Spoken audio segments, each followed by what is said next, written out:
adlaw katong tanan, labi na sa mga tudlo sa Pamilya Master Pope Benito G. Yabo ug sa mga pamilya, maayong adlaw Master og sa atong mga kaigsuonan dito sa Maryland, USA kay Cardinal Ambrosio Rizani, maayong dapit sa gabion dia Cardinal. Og sa igsuon dito po sa igsuon sa New Zealand kay Brother Jimmy Rodriguez. Ug dito kalimtan po dia sa Maryland gihapon kay Sister Gloria Uy. Ayong gabi dia. O sa tanang mga kaubanan na to, Luzon, Visayas, Mindanao, mayang adlaw katong tanan. O karon ako magpadayag o dugang tema para atong pag-aambitan ang dugang kamatuoran nga kinahanglan natong masayran og masabtan. Labi na gyud niining may tungod sa gingharian sa langit. So ko karon magpamatuod may tungod niining natago nga gingharian sa langit nga dugay rang gihandom sa mga magtutuo ni Kristo. Sa mga katawhan Kristiyano karon sa tibuok kalibutan nga nagatuo ni Hesus Kristo nga Dios, usara ang gitinguha sa tibuok nga pagpangalagad. Mao ang kaluwasan nga sila makapuyo sa puloy-anan sa Dios nga mao ang gingharian sa langit. Taliwala sa mga nagkarinlaing mga doktrina o paagi sa kaluwasan, usara ang katapusang patulungan o finishing line sa mga niluwas nga makapuyo sa gingharian sa langit. Ang pangutana ani karon, kung dako ba og kalabutan ang pagkasayod natong tanan sa tinuod nga nahimutangan sa gingharian sa langit? Mamiligro ba ang atong kaluwasan kung ang atong pagtuo mahitungod sa nahimutangan sa gingharian sa langit dili mahisibo sa kamatuoran sa Dios nga anaa sa balaang kasulatan? Mamiligro ba? Ang tubag mao kini. Sumala sa sulat ni San Juan sa Juan kapitulo 8 bersikulo 32 sa Cebuano ang Biblia pinadayag, tinaw ang pahayag nga nagaingon, ug kamo mahibalo sa kamatuoran, ug ang kamatuoran magahatag kaninyo kagawasan. Sumala sa nabasa, ang kamatuoran magahatag kanato sa kagawasan. Mao nga kung naay dili kamatuoran nga mabatunan, dili pud ta mahiapil anang adunay kagawasan. Kay kung mubasa kita og laing bersyon sa Biblia nga mao ang Cebuano ang Biblia bugna, mao kini ang giingon sa Juan 8 bersikulo 32. Og kamo makaila sa kamatuoran, ug ang kamatuoran magaluwas kaninyo. Dinhi nga pahayag klaro ang lahing hubad mahitungod sa pulong kagawasan. Kay dinhi ang kamatuoran magaluwas kanato. Kung ang kamatuoran makaluwas, nan kinahanglan nga itudlo kini sa uban aron pod sila maluwas. Ug kana magsugod sa atong pamilya, labi na sa atong mga anak. Kay mao kana ang atong dakong tahas isip mga ginikanan.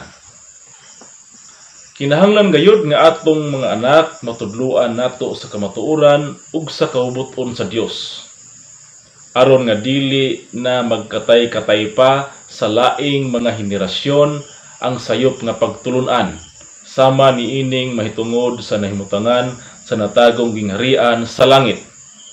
Kinahanglan nga tinuod gayud ang atong pamatuod aron dili kita mahukman nga bakakon o mamiligro na hinuon ang atong kaluwasan.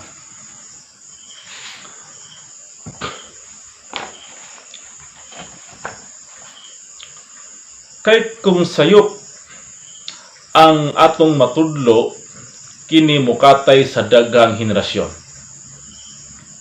Sama ni ining nahimutangan sa gingharian sa langit nga matod sa kadaghanang magsangyaw nga gikan sa kaniadto ug hangtod karong mga adlaw nga kini gingharian sa langit atoa nahimutang sa ibabaw sa kapunaw-punawan nga lapas pa sa kabituonan. Gituuhan pag-ayo sa kadaghanan bisan og usa ka teksto sa balaang kasulatan wala gay mabasa nga maoy nahimutangan. Mao nga dako kaayo og kalabutan sa atong kaluwasan ang kamatuoran. kung magisgot kita og kamatuoran labi na gikan sa balaang kasulatan. Kinahanglan nga kini tinuod gayod og mapamatud-an nga mo'y tinuod nga kamatuoran gikan sa Dios. Kinahanglan nga mahimong hingpit gayod ang kamatuoran nga atong mabatunan. Karon, kung atong sayron ang tinuod nga nahimutangan sa gingharian sa langit, kini atong masayran pinaagi sa balaanong pulong ni Jesus Kristo nga atong Dios sa balaang kasulatan. Kay si Kristo man ang dalan, kamatuoran o kinabuhi. Mao nga kung pangutan-on nato si Jesus Kristo may tungod sa gingharian sa langit, kung asa kini nahimutang, ang tubag niya atong mabasa sa sulat ni San Mateo sa Mateo kapitulo 13 bersikulo 44 nga nagaingon, ang gingharian sa langit sama sa usa ka bahandi nga nalubong ilalom sa usa ka uma. Nga sa hingkaplagan kini sa usa ka tawo, iyang gibalik paglubong og tungod sa iyang kalipay, siya milakaw og iyang gibaligya ang tanan niyang kabtangan og iyang gipalit kadtong umaha. Tinaw og tataw nga pulong gikan sa baba ni Ginoong Hesus Kristo nga ang gingharian sa langit anaa nalubong sa usa ka uma. Ug kung pangitaon nato ang dugang panabot sa pulong nga uma, atong basahon sa maong sulat gihapon ni San Mateo sa Mateo kapitulo 13 bersikulo 38 nga nagaingon, ang uma mao ang kalibutan, ug ang maayong binhi mao ang mga anak sa gingharian, ug ang mga bunglayon mao ang mga anak sa dautan. Karon ato gayong nabasa ug nadungog nga ang uma nga gipasabot ni Jesus Kristo din iyang gitago ang gingharian sa langit mao ang kalibutan. Mao nga unsa pa may atong ikasupak niini nga mismo si Ginoong Hesus Kristo na ang namulong ug wala kitay kaluwasan sa amahan kun dili pinaagi ni Kristo. Ang pangutana ani, nganong wala man kini gitudlo sa sulod sa ubang mga simbahan? Nganong hangtod karon wala man kini gitudlo sa ubang mga magsasangyaw nga Dios man kaha nila si Kristo? Igo lang bata mo tuo sa ngalan ni Kristo apan walay pagtuo sa iyang gipamulong? Karon kay ato namang nadungog gikan sa balaang kasulatan nga namulong si Ginoong Hesus Kristo nga ang gingharian sa langit anaa nahimutang sa uma nga mao ang kalibutan. Ang pangutana, andam na baka mudawat niini? O magpabilin sa imong nabatunan nga tinuuhan nga wala sa kalibutan ang gingharian sa langit kay tuwa sa ibabaw sa kabitunan. Mao nga atong minumduman nga adunay pagtuo nga makaluwas ug aduna poy pagtuo nga makaimpierno. Kini atong mabasa sa sulat sa Proverbio kapitulo 16 bersikulo 25 nga nagaingon, adunay usa ka dalan daw matarong alang sa tao, apan ang katapusan niya na mao ang mga dalan sa kamatayon. Mao nga dili tanang pagtuo nga maayo sa atong pananaw makaluwas na.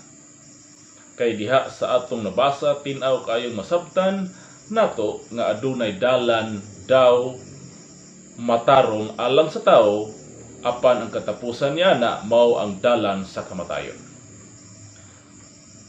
Nga mao kanang impierno. Mao nga dili dapat close-minded, dapat open-minded ta sa kanunay. Kay ang basahon sa sulat ni San Pablo sa Hebrehanon kapitulo 13 bersikulo 2 nagaingon, ayaw kamo paghikalimot sa pag-abi-abi og mga dumuloong, kay pinaagi niini may nanagpakaamuma og mga madrunda sa wala lang nila hibaloy. Mao nga dili ta magtamay nga sulpot o bag-o lang nga mitungha nga magsasangyaw. Kay sumala sa nabasa, dili ta malimot sa pag-abi-abi og mga dumuloong. Kay pinaagi niini may nanagpakaamuma og mga madrunda sa wala lang nila hibaloy. Kini nga mga sangyaw namo sama kini sa dumuloong o estranghero nga sangyaw, kay wala man ninyo nadunggan sa sulod sa inyong mga simbahan. Pero sumala sa nabasa, kinahanglan muhatag og panahon kay ang Dios mupadala sa iyang manulunda ingon sa mensahero sa kamatuoran nga gikan ni Kristo alang sa atong kaluwasan. Karon kung mangutana ang ubang mga tao kung nganong naa pa may mga dautan o kriminal dinhi sa kalibutan, kung dinhi man galing na himutang ang gingharian sa langit, ang tubag mao kini. Atong basahon sa sulat ni San Mateo sa Mateo kapitulo 13 bersikulo 40 ngadto sa 41 nga nagaingon: Busa maingon nga ang mga bunglayon pagaibton o pagasunugon sa kalayo. Mao man usab kana ang mahitabo unya ini katapos na sa kapanahunan. Ang anak sa tao magapadala unya sa iyang mga manulunda og ilang tapukon og hakuton pagawas sa iyang gingharian ang tanang hinungdan sa pagpakasala ug ang tanang mga magbubuhat og kadautan. Mao nga sa gipamulong ni Ginoong Hesus Kristo, layo ra kaayo sa ginatudlo sa nagunang mga magsasangyaw nga nakagamot na sa mga unahuna sa mga Kristiyano sukad sa kaniadto ug hangtod karong adlaw. Kay sa ilang pagtulunan nga ang gingharian sa langit sa Dios walay dautan nga nakasagol og puyo. Pero sa balaang kasulatan sa pulong mismo ni Ginoong Hesus Kristo, aduna di ay nakasagol nga mga hinungdan sa pagpakasala ug magbubuhat og dautan nga nagpaabot sa pagkatapos sa kapanahunan aron kini sila pagaibton ug pagahakuton pagawas gikan sa gingharian. Karon dinhi masuta kung mutuo ba kita ni Kristo sa iyang gipamulong sa balaang kasulatan, o ang ato bang naandan nga pagtulunan mo'y ipadayon bisa na isupak sa kang Kristo nga pamatuod. Karon kung dili kita muuyon sa gipamulong ni Jesus Kristo nga ang gingharian sa langit ana natago sa uma nga mao ang kalibutan, nan dili kita dapig ni Kristo ug mahimong nakigbatok kita kaniya. Kini atong mabasa sa sulat ni San Mateo sa Mateo kapitulo 12 bersikulo 30 nga nagaingon: Ang dili dapig kanako batok kanako ug ang magapanghipos nga dili uban kanako nagapatibulaan. Diha atong nabasa nga ang padulungan sa dili dapig ni Jesus Kristo mahimong kabatok ni Kristo ug nagapatibulaan. Basin unya nagadahom kita nga bisan kinsa nga nagasangyaw sa mga pulong sa balaang kasulatan ay kasaligan nga gikan sa Dios. Apan kinahanglan ang kinuti nga pagtuki kung ang pamatuod niya nahiuyon ba sa pulong ni Ginoong Kristo. Kay sa pulong ni Kristo ang gingharian sa langit anaa sa uma nga mao ang kalibutan. Samantala sa ubang magsangyaw atuwa kini sa ibabaw sa kabituonan nga mismo si Kristo wala namulong ni ana sa balaang kasulatan. Mao kanay giingon ni Kristo nga magapanghipos nga dili uban kanako og nagapatibulaag. Bot pasabot niya ana nagatigom sila og katawhan apan ilang gikatudloan sa wala gitudlo ni Kristo. Sa ato pa nagapatibulaag kay wala man mutuo sa pulong ni Kristo nga ang gingharian sa langit ani ara sa kalibutan. Dugang pamatuod nga ato mabasa sa balaang kasulatan may tungod sa gingharian sa langit nga naa sa kalibutan ato kini mabasa sa sulat sa Kronikas kapitulo 28 bersikulo 5 nagaingon: O gikan sa tanan ko nga mga anak nga lalaki kay si Jehovah o Kristo naghatag kanako og daghang mga anak nga lalaki, siya nagpili kang Solomon akong anak nga lalaki sa paglingkod sa trono sa gingharian ni Jehovah sa ibabaw sa Israel. Sa wala pa migawa si Ginoong Kristo sa Israel, diha nadaan sa daang tugon kanang sitasa nay sulat nga ang Israel gingharian ni Jehovah o Kristo. Mao kanay dugang mopaligon pinaagi sa kasaysayan nga anaa sa daang tugon sa balaang kasulatan. Gikan sa pulong ni Ginoong Kristo sa iyang pag-ingon nga ang gingharian sa langit natago sa uma nga mao ang kalibutan. Kay literal nga mabasa nga ang trono ni David sa Jerusalem nga naa sa nasod sa Israel nga gilingkuran ni Solomon sa kaniadto gitawag sa balaang kasulatan nga gingharian ni Jehovah o gingharian ni Kristo. Kung mamutana kita nga matawag ba og langit ang Jerusalem, ato sang basahon pag-una kung unsay laing pasabot sa Dios anang langit. Kini mabasa sa sulat ni Isaias, propeta Isaias sa Isaias kapitulo 66 bersikulo 1 nga nagaingon: Mao kini ang giingon ni Huba, ang langit mao ang akong trono ug ang yuta mao ang akong tubanan. Unsang dagwaya sa balay nga inyong pagatukuron alang kanako ug unsang dapita ang akong pagapahulayan. Matud sa Dios ang langit mao ang akong trono. Mao nga kung magisgot kita og langit, trono kana sa Dios. Karon basahon pod nato ang laing sitas nga nagsulti kung unsa pod ang Jerusalem sa tubangan sa Dios. Atong mabasa sa sulat ni propeta Jeremias sa Jeremias kapitulo 3 bersikulo 17 nga nagaingon: niadtong panahona sila magatawag sa Jerusalem nga trono ni Jehova o Kristo. Ug ang tanang mga nasod pagatigumon ngadto kaniya sa ngalan ni Jehova sa Jerusalem, ni magalakaw sila pag-usab sa katig-a sa ilang daotang kasing-kasing.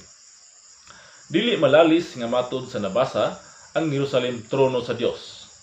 Karon kung ang langit matud sa Dios iyang trono, nan ang Jerusalem gitawag man nga trono sa Dios, sa ato pa ang Jerusalem matawag nga langit. Kay trono man kini sa Dios. Kung moingon kamo nga si Jesus sa panahon nga giimbestagahan siya ni Pilato, si Jesus namulong nga ang iyang gingharian dili niining kalibutana, kay kung dinhi pa muaway unta ang iyang mga alagad. Nan kung diha lang kamo nagbasa sa walay pagtuki sa laing basahon, kung unsay laing pasabot ni Hesus Kristo ni anang pulong nga kalibutan, nan dili kamo makaapas sa unahuna ni Kristo. Kay wala ninyo mabasa ang ubang pulong ni Kristo may tungod sa unsang klase nga kalibutan nga dili niya maharian. Sa dili pa basahon ang ubang bersikulo sa pamatuod, ato sa unang basahon ang pulong ni Hesus atubangan kay Pilato nga mabasa sa sulat ni San Juan sa Juan kapitulo 18 bersikulo 36 nga nagaingon: si Jesus mitubag, ang akong pagkahari dili iya niining kalibutana. Kung ang akong pagkahari iya pa niining kalibutana, nan moaway unta ang akong mga alagad, aron dili ako ikatugyan ngadto sa mga Hudiyo, apan ang akong pagkahari dili gikan niining kalibutana. Diha sa katapusang pulong sa mao nga sitas, gaingon nga ang akong pagkahari dili gikan niining kalibutana. Ang buot pasabot niini nga dili magumikan sa mao nga kalibutan o kaliwatan nga iyang gitumong. Ato pa adunay hinungdan nganong dili magsugod sa maong kaliwatana sa mga Hudyo nga iyang gisabingay sa pulong nga kalibutan. Kini atong masabot kung mobasa kita og laing bersikulo sa balaang kasulatan nga mopadayag nga adunay kalibutan nga wala makaila ni Kristo. Atong basahon pag-una sa sulat ni San Juan sa Juan kapitulo 1 bersikulo 10 nga nagaingon: og siya dinhi nasa kalibutan, ug ang kalibutan nahimo pinaagi kaniya, ngani ang kalibutan wala makaila kaniya. Sumala sa atong nabasa, aduna di ay kalibutan nga binuhat ni Kristo apan wala makaila kaniya. Karon atong basahon susama nga pahayag nga atong mabasa sa sulat gihapon ni San Juan sa Juan kapitulo 7 bersikulo 7 nga nagaingon: ang kalibutan dili makadumot kaninyo, apan kini nagadumot kanako, kay gipanghimatud-an kuman kini nga dautan ang mga buhat niini. Mao kana ang tubag ni Jesus sa iyang mga igsoon sa diyang didto pa siya sa Galilea. Diha masabot nga nasuko kining kalibutanan ni Kristo, kay gadumot man tungod kay gipanghimatud-an man ni Kristo Jesus nga dautan ang mga buhat niini. Karon ang pangutana kini nga kalibutan mao ba kini ang kalibutan nga atong gipuy-an nga gadumot ni Kristo Jesus? Kung mao man kini ang kalibutan nga atong gipuy-an, ato pa ni anhi si Jesus aron pamutud-an ang mga buhat niining kalibutana nga atong gipuy-an nga dautan. Asa man pud nabasa nga kining kalibutana atong gipuy-an mao ay gimatud-an ni Jesus nga makasala o dautan o binuhatan? Wala. Kay sa pagula ni Jesus Kristo sa Jerusalem, ang nasuko kaniya mao man ang mga Hudyo ug ang mga kadagkuang saserdote ug mga parisyo sa templo. Kay tungod sa ilang kasuko ug pagdumot kay Kristo Jesus, ilang gipalansang si Jesus sa krus. Mao nga ang kalibutan nga nagdumot ni Jesus mao ang katawhan sa Jerusalem, ug dili kining kalibutan nga atong gipuy-an. Kay nilinog pa man gani ang Jerusalem human nga nawad-an sa ginhawa si Hesus sa krus. Kung adunay mangutana nga matawag ba ang kalibutan ang mga tawo, ang tubag matawag gihapon og kalibutan, kay sa sinugdan ang tawo nga si Adan gibuhat gikan sa abog sa yuta sa kalibutan, mao nga si Adan o kining tanang tawo sa kalibutan nga nagagikan kaniya matawag ng kalibutan, apan kay nagpakasala man mao nga matawag nga kalibutan nga nagpakasala. Mao kana ang ipasabot ni Ginoong Hesus Kristo sa iyang pag-ingon nga dili niining kalibutan na ako magahari, kay ang kahulugan ato dili siya makahari sa Jerusalem, diin panundon unta niya ang trono ni David, kay wala man siya dawata didto sa kadaghanang mga Hudyo, labi na sa mga opisyalis sa balay sa Dios, kadtong mga serdote ug mga parisyo. Apan bisan pa nga wala kadto matuman ang iyang paghahari, dili buot pasabot nga nahanaw na ang gingharian sa langit nga didto napahimutang sa nasod sa Israel. Kay aduna kitay mabasa sa balaang kasulatan nga gibalhin ni Ginoong Hesus Kristo ang gingharian sa usa ka nasod. Kini atong mabasa sa sulat ni San Mateo sa kapitulo 21 bersikulo 42 ngadto sa 43 nga nagaingon, og si Hesus miingon kanila, wala ba gyud kamo makabasa sa kasulatan nga ang maong bato sa mga magtutukod gisalikway nahimong ulohang bato sa pamagang. Buhat kini sa Ginoo sa atong mga mata makapahibulong gayot. Busa sultihan ko kamo nga ang gingharian sa Dios pagkakuhaon gikan kaninyo o ihatag sa kanasod nga nagapamunga sa mga bunga niini. Mao nga nagapabilin gihapon sa kalibutan ang gingharian sa langit, kay gikuha ni Hesus Kristo gikan sa nasod sa Israel. Mao nga nagpabilin gihapon sa kalibutan ang gingharian sa langit, kay gikuha ni Hesus Kristo gikan sa Jerusalem o gihatag sa usa ka nasod. Mao nga wala gihapon nahimutang sa kapunaw-punawan ang gingharian sa langit sama sa gidahom sa ubang mga magsasangyaw sa walay pagdapig sa pulong ni Kristo. Mao nga aron dili kita maapil sa mga nag-unang bakakong magsangyaw nga gingharian sa langit tuwa sa itaas sa mga kabituonan, nan atong tuuhan ang pulong ni Hesus Kristo sa Mateo kapitulo 13 bersikulo 44 nga ang gingharian sa langit natago sa uma, ug ang uma mao ang kalibutan. Sumala sa Mateo kapitulo 13 bersikulo 38. Mao nga salakton nga pagkasulti dinhira sa kalibutan natago ang gingharian sa langit ug wala sa kapunaw-punawan. Dang salamat makigsunan og hinaot nga inyong tagaan og pagtagad ang mao nga pulong pamatuod mahitungod sa katagong gingharian sa langit.